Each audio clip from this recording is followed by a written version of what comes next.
All right, so let's get right into it. Today we're going to talk about a civilization that, well, most people think just vanished thousands of years ago.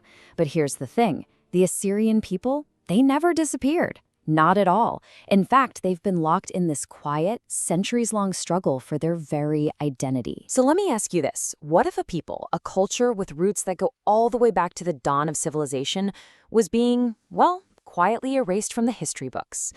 And I'm not talking about some ancient event. I mean, right now, today. See, this isn't just some thought experiment. For modern Assyrians, this is their reality every single day. Okay, so most of us, we've heard of the Assyrian Empire, right? The big, powerful one from the history books. But think back to school. The story kind of just stops, doesn't it? It's like, and then their capital, Nineveh, fell. The end. And this creates this massive, gaping hole in the timeline, making it seem like the Assyrian people themselves just, poof, vanished into thin air. But, of course, that couldn't be more wrong. The Assyrians are the indigenous people of Mesopotamia. We're talking about a continuous nation with its own language, its own culture that has survived for thousands of years, way after the empire was gone. So what's the problem? Well, for centuries, their story has been told by pretty much everybody but them. And that leads us right to the heart of the matter. This isn't just about being forgotten. It's about the active erasure of modern Assyrian identity. And believe me, it's a way more complex issue than just, being overlooked. And this list you're seeing, this really gets to the core of the confusion.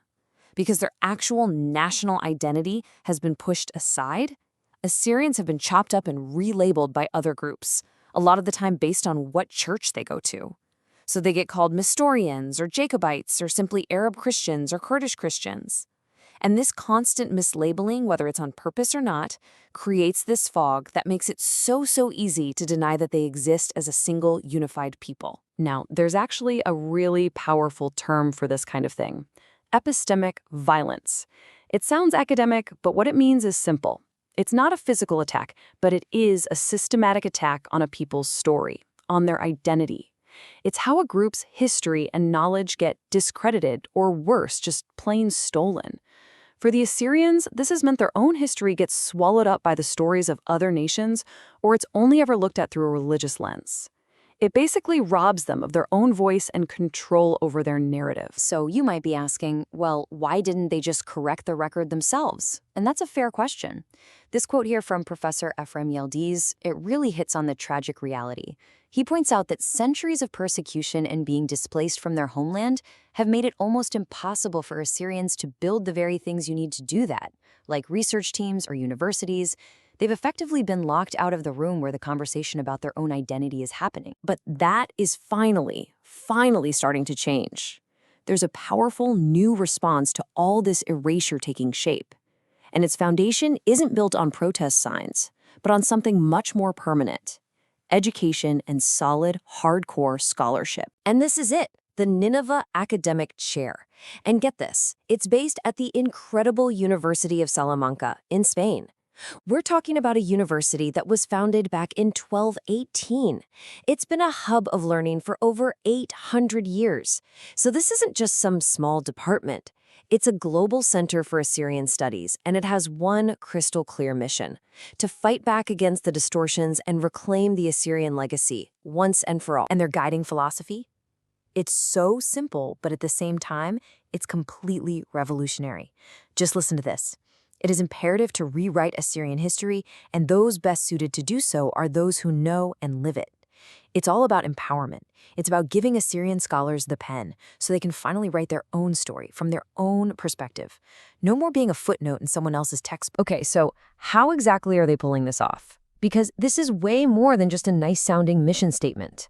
They have a real, concrete, multi-part plan to rebuild this legacy that's been pushed to the margins for so long. Basically, their whole strategy rests on these three huge pillars.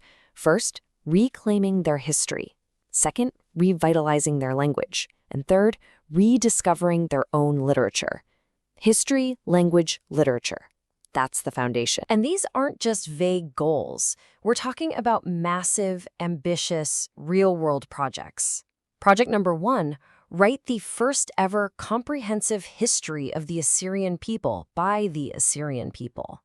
2, Create a single, unified grammar for the modern Assyrian language to make sure it survives for generations to come. And 3, document and uncover this huge body of modern literature that, honestly, almost nobody outside the community even knows exists. And this is not a short-term project. They're playing the long game here. Their goal is to train a whole new generation. We're talking about 40 to 60 Assyrian specialists over the next decade. Just think about what that means. That's an entire cohort, a new army, really, of historians and linguists. They can form their own academic council to make sure this work never stops. And they aren't keeping this knowledge locked away in an ivory tower. They are actively getting the word out. They're holding these major international conferences every single year, from Salamanca to Paris and beyond, bringing experts from all over the world together. They're putting their research out there, basically forcing the global academic world to sit up, take notice, and deal with this corrected history. So all of this, it all leads to their ultimate goal. And it's not just about fixing the history books. It's about building a brand new future, one that's founded on a really powerful idea. So what's the fuel for this entire mission? It all comes down to this core belief, which is captured perfectly in their official motto: education is our strength, knowledge will set us free. I mean, just think about that. For a people whose identity was almost wiped from the page, the path forward, the path to liberation, it's not through fighting, it's through learning, it's through the classroom. Knowledge becomes their ultimate tool for self-determination. At the end of the day, the work being done by the Nineveh Chair, it's so much more than just an academic project. It's a profound act of historical justice. And it leaves all of us with a really powerful question to think about.